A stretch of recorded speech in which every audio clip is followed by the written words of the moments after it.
ایک رات ایک نوجوان روتا ہوا ایک اللہ والے کے پاس آیا۔ اس کی آواز ایسے کانپ رہی تھی جیسے اس کے اندر کی دنیا مکمل طور پر ٹوٹ چکی ہو۔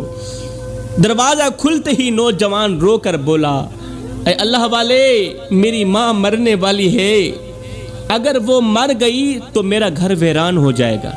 میں ابھی اتنا بڑا نہیں ہوا کہ ماں کے بغیر زندہ رہ سکوں، خدا را میری ماں کو بچا لیجئے، میری ماں کے حق میں دعا کیجئے۔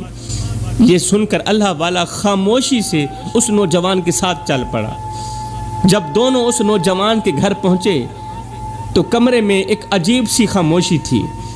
ایک کمزور بوڑھی ماں بستر پر لیٹی ہوئی تھی، سانسیں ٹوٹ رہی تھیں، مگر حیرت کی بات یہ تھی کہ اس بوڑھی اماں کی نظریں بار بار دروازے کی طرف اٹھ رہی تھی۔ اس بوڑھی اماں کی جس کی آخری سانسیں چل رہی تھیں، مرنے والی تھی، حیرت کی بات یہ تھی کہ اس کی نظریں بار بار دروازے کی طرف اٹھ رہی تھی، جیسے وہ کسی کا شدت کے ساتھ انتظار کر رہی۔ اللہ والے اس اماں کے قریب بیٹھے اور آہستہ سے بولے، اماں، کیا دل میں کوئی حسرت باقی رہ گئی ہے؟ کس کو دیکھ رہی ہو؟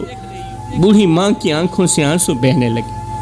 بوڑھی ماں نے کانپتی ہوئی آواز میں کہا، بار بار دروازے کی طرف دیکھنے کی وجہ یہ ہے کہ میرا ایک اور بیٹا بھی تھا۔ 10 سال پہلے مجھ سے لڑ کر جھگڑ کر میرے گھر سے نکل گیا تھا، چلا گیا تھا۔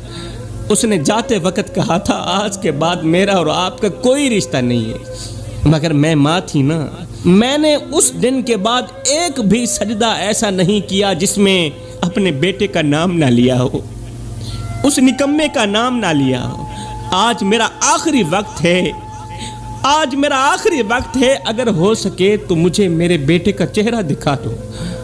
وہ بیٹا جس کا چہرہ دیکھنے کے لیے 10 سال سے میری آنکھیں ترس رہی ہیں، جس کی آواز سننے کے لیے 10 سال سے میرے کان ترس رہے ہیں، مجھ پہ احسان کرو، میرا آخری وقت ہے، اگر ہو سکے تو میری یہ آخری خواہش تو پوری کر دو، اگر ہو سکے تو مجھے میرے بیٹے کا چہرہ دکھا دو۔